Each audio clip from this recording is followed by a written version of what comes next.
Now when you get these little desiccant packs, they come in your vitamins and medicine and other things. Don't throw them away, save them. Take them and put them in your medicine boxes. Put it in your salt shaker. In your electronics, keep the moisture out.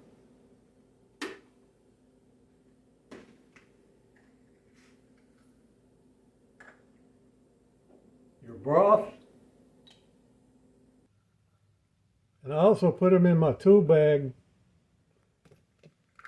to help keep the moisture out, keep my tools from rusting. It's just one of my tips. I hope it helps.